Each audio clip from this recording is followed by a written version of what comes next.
Hello दोस्तों, good morning. स्वागत है एक बार फिर से आप सभी का एमजेटी एजुकेशन में। दोस्तों आज है 29 जुलाई। आज की इस वीडियो में हम लोग बात करेंगे 29 जुलाई 2021 के करंट अफेयर के सभी इंपॉर्टेंट क्वेश्चंस के बारे में। पूरी वीडियो ध्यान से देखिएगा, पूरी वीडियो डिटेल में आपको समझाई गई है। अगर वीडियो पसंद आए तो वीडियो को लाइक और शेयर जरूर कर देना। चैनल पर नए आए हो चैनल को सब्सक्राइब कर लो, बेल आइकन को प्रेस कर लो। डेली वीडियोज का नोटिफिकेशन आप तक पहुंचता रहेगा। इस वीडियो की पीडीएफ फाइल डिटेल्स के साथ और क्विज भी डिटेल एक्सप्लेनेशन के साथ आपको मिल जाएगी हमारे एप्लीकेशन एमजेटी ऐप पर। गूगल प्ले स्टोर पर जाइए, एमजेटी ऐप डाउनलोड कीजिए। चलिए बात करते हैं लास्ट डे के क्वेश्चंस की। लास्ट डे का मेरा पहला क्वेश्चन था आपसे, कुतुब मीनार की ऊंचाई कितनी है? तो ये 73 मीटर की ऊंचाई है। ठीक है। खानवा के युद्ध में बाबर ने किसे हराया था? राणा सांगा को हराया था। मुगल काल में सबसे बड़ा साम्राज्य किसके शासनकाल में हुआ? तो ये औरंगजेब के शासनकाल में हुआ था। ग्रैंड ट्रंक रोड का निर्माण शेरशाह सूरी ने कराया था। इन सभी क्वेश्चंस के बारे में कई स्टूडेंट ने बहुत ही अच्छे से डिटेल्स के साथ आंसर किया है। आप सभी लोग डिटेल आंसर किया करो, आपके कमेंट्स बहुत सारे लोग पढ़ते हैं। ठीक है, तो उनका भी फायदा होता है। चलिए बात करते हैं आज के दिन के पहले क्वेश्चन की। पहला क्वेश्चन है, कर्नाटक के नए मुख्यमंत्री कौन बने? तो कर्नाटक के नए मुख्यमंत्री बन गए हैं बसवराज एस बोम्मई। कौन? बसवराज एस बोम्मई। ये भी बीजेपी पार्टी से ही हैं। अभी हाल ही में दोस्तों बीएस येदियुरप्पा जी ने इस्तीफा दिया और अब उनकी जगह पर आ गए हैं बसवराज एस बोम्मई। ये कर्नाटक के 23वें मुख्यमंत्री बने हुए हैं। इससे पहले ये दोस्तों कर्नाटक में गृह मंत्री रह चुके थे, राज्य सरकार के गृह मंत्री रह चुके थे। ठीक है, कर्नाटक में। और ये कहाँ से हैं, किस जिले से हैं? तो ये कर्नाटक के हावेरी जिले से हैं। वहाँ के सिग गांव के नाम से एक जगह है, वहाँ से 2 बार ये एमएलसी और 3 बार विधायक रह चुके हैं, यानी 3 बार एमएलए रह चुके हैं। ठीक है, फिर से देखिए, 2 बार एमएलसी 3 बार एमएलए। ये एमएलसी एमएलए क्या होता है? एमएलसी का मतलब होता है मेंबर ऑफ लेजिस्लेटिव काउंसिल और एमएलए का मतलब होता है मेंबर ऑफ लेजिस्लेटिव असेंबली। आपको पता होगा दोस्तों, कर्नाटक भी उन राज्यों में शामिल है जहां पर लेजिस्लेटिव काउंसिल है, यानी विधान परिषद है। ठीक है, किन किन राज्यों में विधान परिषद है? देखिए, कुंबाट आपको लिख लेना है, कुंबाट। ठीक है, ये आपको मैंने ट्रिक बताया वो था। कुंबाट से आपको पता चल जाएगा किन किन राज्यों में विधान परिषद है। कुंबाट में के से होता है कर्नाटका, यू से उत्तर प्रदेश, एम से महाराष्ट्र, बी से बिहार, ए फॉर आंध्र प्रदेश और टी फॉर तेलंगाना। आंध्र प्रदेश में अभी बातचीत चल रही है कि वहां से विधान परिषद हटा दिया जाएगा। ठीक है, तो इतने राज्यों में विधान परिषद है, विधानसभा के साथ साथ। विधानसभा तो सभी में है। अब यहाँ पर अगर कोई विधान परिषद में सदस्य होता है तो उसे कहते हैं मेंबर ऑफ लेजिस्लेटिव काउंसिल। ठीक है, यानी विधान परिषद का सदस्य। अगर वो एमएलए होता है, मेंबर ऑफ लेजिस्लेटिव असेंबली, यानी विधानसभा का सदस्य होता है, तो एमएलए कहते हैं। एमपी किसे कहते हैं जी? Member of parliament. अगर कोई पार्लियामेंट यानी भारत की संसद का सदस्य है तो उसे एमपी कहते हैं। ठीक है, तो ये सभी आपको पता होना चाहिए। चलिए, फिलहाल कर्नाटक आया है, कर्नाटक के बारे में बात करते हैं। कर्नाटक मैप में देखिए, ये रहा। कर्नाटक के नए मुख्यमंत्री बीजेपी पार्टी से बन गए हैं बसवराज एस बोम्मई। थावरचंद गहलोत जी दोस्तों पूर्व केंद्रीय मंत्री थे, ये भी यहीं के नए राज्यपाल बना दिए गए हैं। अब देखिए, 2 नई नियुक्तियां हुई है, यानी नया राज्यपाल आया और नए मुख्यमंत्री आए। कर्नाटक हाईकोर्ट के चीफ जस्टिस कौन है? अभय श्रीनिवास ओका जी। कर्नाटक में 31 जिले हैं, 224 विधानसभा की सीटें हैं, लोकसभा में 28 और राज्यसभा में 12 सीटें यहाँ से जाती हुई हैं। कर्नाटक देख लीजिए मैप में, ये किससे किससे बॉर्डर शेयर करता है। कर्नाटक अपना बॉर्डर दोस्तों गोवा से शेयर करता है, महाराष्ट्र से, तेलंगाना से, आंध्र प्रदेश से, तमिलनाडु से और केरला से शेयर करता है। क्लियर है? कर्नाटक की राजधानी बेंगलुरु होती है, जिसे इलेक्ट्रॉनिक सिटी के नाम से जाना जाता है। अच्छा, बेंगलुरु की स्थापना दोस्तों कैंपागौडा जी ने की थी और उन्हीं के नाम पर अभी वहाँ पर 46 स्मारक स्थल बनाए जाएंगे बेंगलुरु में। क्लियर? चलिए अगला देखते हैं। अंतर्राष्ट्रीय बाघ दिवस कब मनाया जाता है? तो इंटरनेशनल टाइगर्स डे दोस्तों आज मनाया जा रहा है, यानी 29 जुलाई को मनाया जाता है। तो आज है इंटरनेशनल टाइगर्स डे या अंतर्राष्ट्रीय बाघ दिवस। अंतर्राष्ट्रीय स्तर पर बाघों के बारे में अवेयरनेस फैलाने के लिए, बाघों के संरक्षण के बारे में जागरूकता फैलाने के लिए ये दिवस मनाया जाता है। और कब से मनाया जाना शुरू हुआ? 2010 से। एक्चुअली में 2010 में दोस्तों एक समिट हुई थी, सेंट पीटर्सबर्ग समिट। तो उसी समिट में ये फैसला लिया गया, ये डिसीजन लिया गया कि अब से बाघों के प्रति संरक्षण को जागरूक करने के लिए, जागरूकता फैलाने के लिए ये दिवस मनाया जाएगा। इस बार की थीम क्या है? इस बार की थीम है their survivals is in our hands. क्या? Their survivals is in our hands. अच्छा, ये तो है 29 जुलाई का इंपॉर्टेंट डे। एक मैंने कल आपको 28 जुलाई का बताया था इंपॉर्टेंट डे, एक और 28 जुलाई का आज इंपॉर्टेंट डे बता रहा हूँ। विश्व प्रकृति संरक्षण दिवस, वर्ल्ड नेचर कंजर्वेशन डे, ये भी 28 जुलाई को मनाया जाता है। ध्यान रखिएगा, कल आपको क्या बताया गया था, 28 जुलाई को विश्व हेपेटाइटिस दिवस मनाया जाता है। तो 28 जुलाई को एक और इम्पोर्टेंट है, इसी क्वेश्चन में मैं लिंक कर रहा हूँ, यानी 2 क्वेश्चन एक में है, आपको याद रखना है। 29 जुलाई को अंतर्राष्ट्रीय बाघ दिवस और 28 जुलाई को विश्व प्रकृति संरक्षण दिवस और विश्व हेपेटाइटिस दिवस। विश्व प्रकृति संरक्षण दिवस दोस्तों प्रकृति की रक्षा के बारे में जागरूकता बढ़ाने के लिए, हमारे जो भी प्राकृतिक संसाधन हैं, नेचुरल रिसोर्सेज हैं, इनका अच्छे से संरक्षण करके सर्वोत्तम तरीके से कैसे हम लोग यूज कर सकते हैं, इन सब के बारे में जागरूकता फैलाने के लिए ये दिवस मनाया जाता है। क्लियर। चलिए अगला क्वेश्चन देखते हैं। किस देश ने ई नायरा नामक अपने क्रिप्टो करेंसी लॉन्च करने की घोषणा की है? तो अभी हाल ही में नाइजीरिया ने घोषणा की है कि वो अपनी क्रिप्टो करेंसी लॉन्च करेगा। किस नाम से? ई नायरा। देखिए नाइजीरिया की जो करेंसी होती है वो होती है नायरा, ठीक है, लेकिन ये जो अब क्रिप्टो करेंसी लाएगा यानी कि डिजिटल करेंसी लाएगा, डिजिटल मुद्रा लाएगा, उसका नाम होगा ई नायरा। तो बहुत ही आसान है इसको याद करना। ई नायरा नाम का डिजिटल करेंसी या कहें कि क्रिप्टो करेंसी कौन लॉन्च करेगा? नाइजीरिया। एक्चुअली में दोस्तों अभी नाइजीरिया ने फरवरी 2021 में एक घोषणा की थी कि उसके जितने भी बैंक हैं और जितने भी फाइनेंशियल इंस्टीट्यूट्स हैं उन सभी को ये निश्चित करना होगा कि वो क्रिप्टो करेंसी किसी भी प्रकार से ना कोई ट्रांजैक्शन करे क्रिप्टो करेंसी के थ्रू। यानी अपने बैंक को और फाइनेंशियल इंस्टीट्यूशन पर क्रिप्टो करेंसी से ट्रांजैक्शन पर बैन लगा दिया था इसने, और तभी घोषणा हो चुकी थी, थोड़ा बहुत इन्फॉर्मेशन मिल रही थी कि ये अपनी क्रिप्टो करेंसी लाएगा। और अब ई नायरा नाम से अपनी डिजिटल करेंसी या अपनी क्रिप्टो करेंसी लॉन्च कर दिया है। क्रिप्टो करेंसी होता क्या है? ये दोस्तों एक आभासी मुद्रा होती है, वर्चुअल करेंसी होती है। ये किसी भी प्रकार से फिजिकली आप नहीं टच कर सकते हो, फिजिकली लेन देन नहीं कर सकते हो। जैसे भारत का रुपया है, तो अभी आप क्या करते हो, 100 की नोट, 200 की नोट या फिर जो भी सिक्के होते हैं, इनको आप फिजिकली पकड़ सकते हो, हाथ में एक दूसरे को दे सकते हो। लेकिन अगर ये डिजिटल करेंसी होती, अगर क्रिप्टो करेंसी होती, तो इसको आप हाथ में नहीं ले सकते, फिजिकली नहीं ले सकते। केवल आप मोबाइल से या फिर पीसी से अपने एक जगह से दूसरी जगह ट्रांजेक्शन कर सकते थे, जैसे आप यूपीआई अभी करते हो, ठीक है। तो यहाँ पर क्रिप्टो करेंसी लॉन्च करेगा नाइजीरिया। क्लियर। ये एक वॉलेट के रूप में रखा जाएगा, वॉलेट के रूप में ही स्टोर किया जाता है। जिसके पास जितना वॉलेट में होगा स्टोर, उतना उसके पास करेंसी है। नाइजीरिया आया है तो इसको हम लोग वर्ल्ड मैप में देखेंगे, है कहाँ पर इसकी लोकेशन। तो वर्ल्ड मैप में देखिए दोस्तों, ये रहा अपना प्यारा भारत। यहाँ से हम लोग आएंगे अफ्रीकन कॉन्टिनेंट में, अफ्रीकी महाद्वीप में। यहाँ पर आपको दिख जाएगा नाइजीरिया, इधर साइड चैड नाइजर के पास में, घाना के पास में है नाइजीरिया। ये रहा, ये है नाइजीरिया कंट्री, ठीक है। अच्छा, एक नाइजीरिया होता है, एक नाइजर होता है। नाइजर ये है ऊपर और नाइजीरिया ये है। यहाँ पर हम लोग नाइजीरिया की बात कर रहे हैं, ठीक है। नाइजीरिया और नाइजर में अंतर है, कंफ्यूज आपको नहीं होना है। नाइजीरिया की राजधानी क्या होती है? अबूजा। अबूजा, अबूजा होती है इसकी राजधानी, कैपिटल। यहाँ पर है इसकी कैपिटल अबूजा, ये रही। यहाँ की करेंसी नायरा होती है और अब ई नायरा नाम की डिजिटल करेंसी इसने लॉन्च कर दिया है। यहाँ के प्रेसिडेंट कौन है? मुहम्मदू बुहारी। मुहम्मदू बुहारी यहाँ के हैं प्रेसिडेंट।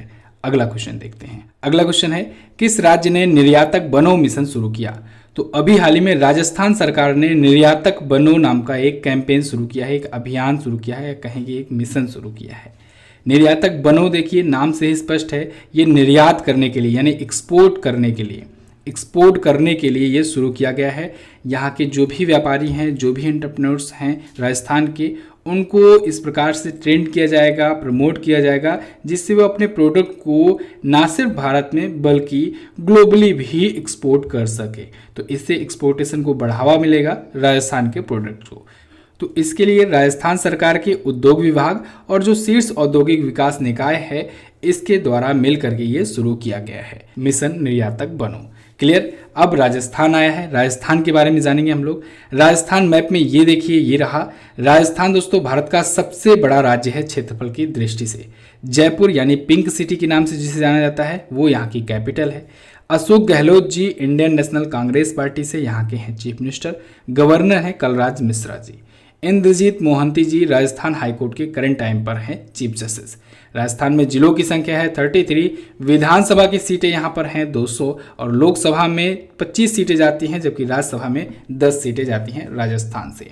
राजस्थान देखिए, ये मैप में अपना बॉर्डर किससे किससे शेयर करता है। राजस्थान पंजाब से, हरियाणा से, उत्तर प्रदेश से, मध्य प्रदेश से और गुजरात से अपना बॉर्डर शेयर करता है, और इधर पाकिस्तान से अपना बॉर्डर शेयर करता है। क्लियर है। अच्छा, राजस्थान से रिलेटेड कुछ एक्स्ट्रा पॉइंट, जैसे यहाँ की झीलों के बारे में अगर बात करें, तो राजस्थान में देखिए मैंने आपको याद कराया था, राजस्थान में राज से राज संबंध आपको याद रखना है, जयपुर से आपको जय संबंध याद रखना है, और यहाँ पर पुष्कर मेला लगता है। पुष्कर मेला क्यों लगता है? क्योंकि यहाँ पर पुष्कर एक जगह है, वहाँ पर ब्रह्मा मंदिर है, और दुनिया का इकलौता ब्रह्मा मंदिर दोस्तों पुष्कर राजस्थान में ही है, ये भी आपको याद रखना है। तो पुष्कर से 3 पॉइंट, एक तो पुष्कर ब्रह्मा मंदिर है, पुष्कर नामक स्थान कहाँ पर है? राजस्थान में है, और एक है पुष्कर झील, पुष्कर झील भी दोस्तों राजस्थान में है, इसको भी आपको याद रखना है। तो पुष्कर 3 चीज़ें याद रखनी है। इसके अलावा दोस्तों एक है सांभर झील। सांभर झील दोस्तों खारे पानी की झील है, और भारत में सबसे ज़्यादा खारा पानी यहीं का होता है। खारे पानी की सबसे बड़ी झील अगर पूछा जाए तब आप चिल्का झील उड़ीसा बताएंगे, लेकिन सबसे ज़्यादा खारा पानी पूछा जाए तब आप सांभर झील राजस्थान बताएंगे। देखिए दोस्तों, अभी राजस्थान के नेशनल पार्क से ही एक क्वेश्चन आ गया था डायरेक्ट। राजस्थान में चौथा एक टाइगर रिजर्व आया हुआ है, तो इसको याद रखना है आपको। राजस्थान के 3 टाइगर रिजर्व पहले ही से ही थे, सरिस्का टाइगर विहार, रणथंभौर टाइगर रिजर्व और मुकंदरा टाइगर हिल्स रिजर्व। एक और अभी जुड़ा है रामगढ़ विषधारी अभ्यारण्य। क्या? रामगढ़ विषधारी अभ्यारण्य। तो ये चौथा टाइगर रिजर्व अभी हाल फिलहाल में जुड़ा है। तो ये करंट अफेयर का भी क्वेश्चन है, प्लस ये स्टैटिक का भी है, तो इसको आपको याद रखना है। राजस्थान से 4 टाइगर रिजर्व याद रखने हैं। क्लियर? बिल्कुल। चलिए अगला देखते हैं। हाल ही में दिल्ली के नए पुलिस कमिश्नर कौन बनाए गए? तो दिल्ली के नए पुलिस कमिश्नर दोस्तों राकेश अस्थाना जी को बनाया गया है। राकेश अस्थाना जी दोस्तों इससे पहले एसएसबी के महानिदेशक थे, सशस्त्र सीमा बल के महानिदेशक थे, लेकिन अब इन्हें दिल्ली का नया पुलिस कमिश्नर या कहें आयुक्त बना दिया गया है। पुलिस आयुक्त, ठीक है। कमिश्नर को हिंदी में आयुक्त कहते हैं, तो कभी कभी अगर आयुक्त पूछ लिया जाए तो आपको कंफ्यूज नहीं होना है, इसे इंग्लिश में कमिश्नर बोला जाता है। अब देखिए राकेश अस्थाना जी दोस्तों एसएसबी के महानिदेशक से आ गए दिल्ली पुलिस कमिश्नर बन करके, तो एसएसबी के महानिदेशक का पद हो गया खाली। तो इसकी जगह पर अतिरिक्त प्रभार दे दिया गया। किसे दिया गया है? एसएस देसवाल जी को। एसएस देसवाल जी कौन है? ये आईटीबीपी के अभी वर्तमान में महानिदेशक हैं। इनको एसएसबी के महानिदेशक का अतिरिक्त प्रभार यानी कि एक्स्ट्रा चार्ज दे दिया गया है, ठीक है। एक्स्ट्रा चार्ज के बारे में मैं आपको बहुत बार बता चुका हूँ। आईटीबीपी यानी Indo Tibetan border police, SSB यानी कि होता है सशस्त्र सीमा बल। मैंने आपको सीएपीएफ के बारे में अभी कल ही बताया था। आज आप लोग कमेंट करके बताओ सीएपीएफ जो होता है, ये जो फोर्स होती है, इसमें कितने फोर्स होते हैं और ये किसके अंतर्गत आती है, ठीक है। इस पर कंट्रोल किसका होता है, किस मंत्रालय का, इतना क्लियर। राकेश अस्थाना जी दोस्तों सीबीआई के भी पूर्व डायरेक्टर रह चुके हैं। सीबीआई के जब ये डायरेक्टर थे तो बहुत ज़्यादा विवाद भी हुआ था, आपको पता होना चाहिए। इन पर केसेस भी इसको लेकर के चल रहे हैं, धोखाधड़ी के भी केसेस इन पर चल रहे हैं, ठीक है। तो फिलहाल ये दिल्ली के नए पुलिस कमिश्नर बन गए हैं और इस पर भी कंट्रोवर्सी हो गई है चालू। अगला देखते हैं, ओलंपिक में सबसे कम उम्र के स्वर्ण पदक विजेता कौन बने? तो दोस्तों मोमोजी निशिया, ये जापान की खिलाड़ी हैं और ये बन गई हैं ओलंपिक में सबसे कम उम्र की गोल्ड मेडल विजेता। इनकी उम्र है महज 13 साल 330 दिन और इसी उम्र में ये महिलाओं के स्केटबोर्डिंग में ये गोल्ड जीत ली हैं। कहाँ की हैं? जापान की हैं। ओके, सेकंड पर कौन रही? सेकंड पर दोस्तों रायसा लील रही, 13 वर्ष 203 दिनों की, इन्होंने सिल्वर मेडल जीता है। जापान की फुना नाकायामा दोस्तों ये 16 वर्ष की हैं, इन्होंने कांस्य पदक जीता है यानी ब्रॉन्ज मेडल जीता है। तो ये टॉप 3 थी अभी जो महिलाओं का स्केट बोर्डिंग हुआ उसमें। इसमें मोमोजी निशिया ने एक नया वर्ल्ड रिकॉर्ड बना दिया है। देखिए एक बात और है, ये केवल टोक्यो ओलंपिक की नहीं बनी है सबसे कम उम्र की खिलाड़ी, ये अभी तक जितने भी ओलंपिक हुए हैं ओलंपिक के इतिहास में ही ये सबसे कम उम्र की बन गई हैं खिलाड़ी, ठीक है। गोल्ड जीतने वाली सबसे कम उम्र की। देखिए अभी तक 32 ओलंपिक हो चुके हैं इस टोक्यो को लेकर के, टोक्यो वाला 32वां चल रहा है। 32वां ये हो गया, 33वां कहाँ होगा? पेरिस फ्रांस में होगा। 34वां कहाँ होगा? ये होगा दोस्तों लॉस एंजल्स अमेरिका में। 35वां कहाँ होगा? इसकी भी घोषणा हो चुकी है 2032 में, जो कि होने वाला है ऑस्ट्रेलिया में होगा। ऑस्ट्रेलिया इसकी मेज़बानी करेगा, ठीक है। तो ये सारे पॉइंट आपको याद रखना है। बाकी ओलंपिक पर तो मैंने आपको वीडियो दी हुई थी, ओलंपिक शुरू होने से पहले जितने भी क्वेश्चन आए थे सारे के सारे मैंने एक वीडियो में कवर करके दिया हुआ है। डिस्क्रिप्शन में लिंक है, जाइए देखिए, बहुत ज़्यादा इंपॉर्टेंट है। लगभग 34,000 लोगों ने उससे देखा है, तो आप लोग भी जाइए देखिए, वहाँ से क्वेश्चन बनने ही बनने हैं। अगला क्वेश्चन देखते हैं, आईएमएफ ने वित्तीय वर्ष 2022 में भारत की आर्थिक वृद्धि का अनुमान कितना बताया? तो आईएमएफ यानी इंटरनेशनल मॉनेटरी फंड ने दोस्तों फाइनेंशियल ईयर 2022 में भारत की जीडीपी ग्रोथ रेट का नया अनुमान अपना जारी किया है और नया इसने क्या बताया है 9.5% होगा। इससे पहले अपना प्रेडिक्शन इसने जारी किया था 2022 के फाइनेंशियल ईयर के लिए 12.5%, ये अब घटा करके 9.5% कर दिया है। IMF यानी इंटरनेशनल मॉनेटरी फंड यानी अंतर्राष्ट्रीय मुद्रा कोष। ओके, अच्छा, इसने 2022-23 के लिए भी जारी किया यानी फाइनेंशियल ईयर 2023 के लिए भी बताया है। इसने क्या बताया उसमें बताया इसने कि 8.5% की ग्रोथ रेट हो सकती है भारत की जीडीपी की। 2023 के लिए 8.5%, 2022 के लिए होगा 9.5%। ये आपको याद रखना है। इससे पहले इसने 6.9% बताया था 2023 के लिए, लेकिन इस बार बढ़ा दिया है 2023 के लिए 8.5%, जबकि जो 2022 वाला था उसको इसने घटाया हुआ है। अच्छा, इसने वर्ल्ड इकोनॉमी के लिए भी अपना प्रेडिक्शन जारी किया है, क्योंकि IMF दोस्तों एक बड़ी संस्था है। तो वर्ल्ड इकोनॉमी या कहें ग्लोबल इकोनॉमी के लिए इसने बताया है 6.0% 2021 में यानी करंट फाइनेंशियल ईयर में, और 2022 में 4.9% की वृद्धि का या ग्रोथ रेट का अनुमान लगाया हुआ है। क्लियर, ये तो हुई IMF की बात। अभी कल ही मैंने आपको बताया था कुछ और संस्थाओं के जीडीपी ग्रोथ रेट के बारे में। तो ग्रॉस डोमेस्टिक प्रोडक्ट अभी मूडीज ने बताया है 9.6%, विश्व बैंक ने बताया था 8.3%, RBI ने बताया था दोस्तों 9.5% और केयर रेटिंग ने बताया कितना 8.8% से लेकर के 9.0% के बीच में इसने रेंज जारी की है। क्लियर, जीडीपी क्या होता है ये सब चीज़ें तो कल मैंने आपको बता ही दी थी। अगला, भारत की पहली rapid electronic Covid testing kit Covihome किसने विकसित किया? तो इसको दोस्तों IIT हैदराबाद ने डेवलप किया है। भारत की पहली rapid electronic Covid testing kit है। ठीक है, अभी तक रैपिड कोविड टेस्टिंग किट आपने सुना, ये rapid electronic Covid testing kit है, तो आपको कंफ्यूज नहीं होना इसको लेकर के। कोवी होम नाम का है, इसका नाम है, IIT हैदराबाद ने इसे डेवलप किया है। इसे centre for cellular and molecular biology के द्वारा मान्य भी कर दिया है, अप्रूवल भी मिल गया है। इसके थ्रू क्या होगा, लोग खुद ही चेक कर पाएंगे कि उनको कोरोना हुआ है या नहीं, यानी कोविड-19 की टेस्टिंग वो घर बैठे ही कर पाएंगे, सिर्फ और सिर्फ 20 मिनटों में ही रिजल्ट आ जाएगा। अच्छा दोस्तों, आपको बताना चाहूँगा UPSSC का मॉक टेस्ट सीरीज जो लॉन्च हुआ है, बहुत ही खूबसूरत मॉक टेस्ट है। सिलेबस बेस्ड क्वेश्चन है, एक्सप्लेनेशन के साथ हैं, प्रीवियस ईयर के क्वेश्चंस इसमें ऐड किए गए हैं और बिल्कुल जितने क्वेश्चन जिस सेक्शन से पूछे जाते हैं उतने क्वेश्चन ही उस सेक्शन से लिए गए हैं। बहुत ही अच्छे तरीके से डिजाइन किया गया है इस मॉक टेस्ट को। आप सिर्फ और सिर्फ 99 में इसको अपना बना सकते हैं, UPPET 99 का कूपन कोड यूज करके। आपको डेली एक मॉक टेस्ट देना शुरू कर देना है। 20 अगस्त को ही एग्जाम है, तो ऐसे में आप अगर आज से टारगेट बनाओ, दिन भर पढ़ाई करो, शाम को एक मॉक टेस्ट जरूर सॉल्व करो। इससे आपको पता लगेगा कि आपकी जो तैयारी चल रही है वो सही डायरेक्शन में चल रही है कि नहीं, यानी आपको किन किन सब्जेक्ट पर फोकस करना है, किन किन सब्जेक्ट को अभी आपने नहीं पढ़ा हुआ उसको अभी पढ़ना है। ये सब चीज़ें आपको इस मॉक टेस्ट सीरीज के माध्यम से पता चलती जाएंगी। तो आप इसको जरूर लीजिए। MZT ऐप पर जा करके कोई भी प्रॉब्लम आती है व्हाट्सएप कीजिए हमें, हम वहाँ पर आपसे संपर्क करेंगे। अगला, किस राज्य सरकार ने आयुर्वेद को बढ़ावा देने के लिए देवारण्य योजना लॉन्च की? तो मध्य प्रदेश सरकार ने देवारण्य योजना लॉन्च की है आयुर्वेद को बढ़ावा देने के लिए। इस आयुर्वेद को तो बढ़ावा देगा ही देगा, साथ ही साथ जो आदिवासी क्षेत्र हैं दोस्तों, वहाँ पर रहने वाले लोगों को रोजगार भी प्रदान किया जाएगा। तो इसको लॉन्च किया गया है मध्य प्रदेश सरकार के द्वारा और इसमें वो आयुष को प्रमोट करेगा। आयुष क्या होता है? आयुष के बारे में तो आपको बताया गया था। आयुष मतलब होता है आयुर्वेद चिकित्सा, Y फॉर होता है योग चिकित्सा, U फॉर होता है यूनानी, S फॉर होता है सिद्धि चिकित्सा और H फॉर होता है होम्योपैथी चिकित्सा। तो इन सभी प्रकार की जो चिकित्सा होती है, जो मेडिकल होता है, इन सब के लिए एक विभाग बना दिया गया है आयुष मंत्रालय।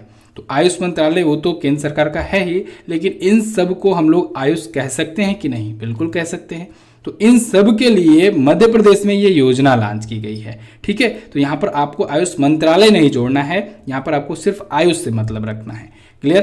तो मध्य प्रदेश सरकार ने इसे लॉन्च किया है। तो अब मध्य प्रदेश के बारे में जानिए। मध्य प्रदेश मैप में देखिए ये रहा, भोपाल यहाँ की राजधानी है। शिवराज सिंह चौहान जी दोस्तों यहाँ के चीफ मिनिस्टर हैं और नए गवर्नर आए हैं मंगू भाई छगन भाई पटेल। 8 राज्यों के नए गवर्नर बने हैं। इस पर भी वीडियो का लिंक डिस्क्रिप्शन में दिया गया है, आप उसको देख सकते हैं। मोहम्मद रफीक जी दोस्तों मध्य प्रदेश हाईकोर्ट के करंट टाइम पर है चीफ जस्टिस, तो इनका भी नाम आपको याद रखना है। मध्य प्रदेश में जिलों की संख्या कितनी है? 52।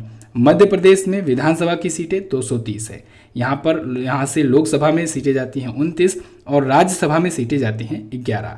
अच्छा, मध्य प्रदेश आया है। मध्य प्रदेश से रिलेटेड अभी करंट अफेयर के क्वेश्चन रिवाइज करें तो मध्य प्रदेश में दोस्तों एशिया के सबसे लंबे हाई स्पीड ट्रैक का उद्घाटन किया गया है मध्य प्रदेश के ही इंदौर में। प्रकाश जावड़ेकर जी ने इसका किया था उद्घाटन।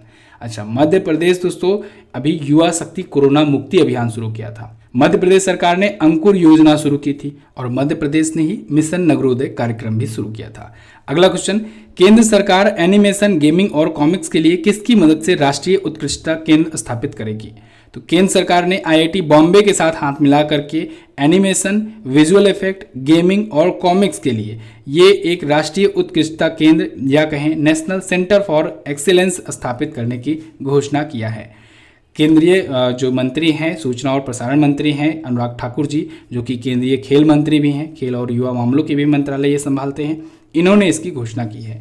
तो जब अब इंडिया में भी होगा क्या कि एनिमेशन को लेकर के, विजुअल इफेक्ट्स को लेकर के, गेमिंग को लेकर के और कॉमिक्स को लेकर के एक नेशनल सेंटर ऑफ एक्सीलेंस स्थापित कर दिया जाएगा। इससे इंडिया में भी इस सेक्टर में भी एक मंत्रालय होगा जिससे इस पर कंट्रोल भी पाया जा सकेगा, साथ ही साथ इसको बढ़ावा भी दिया जा सकेगा। ठीक है, तो बस दोस्तों ये तो थे हमारे आज के दिन के टॉप 10 करंट अफेयर के क्वेश्चंस। आई होप आपको वीडियो पसंद आई होगी।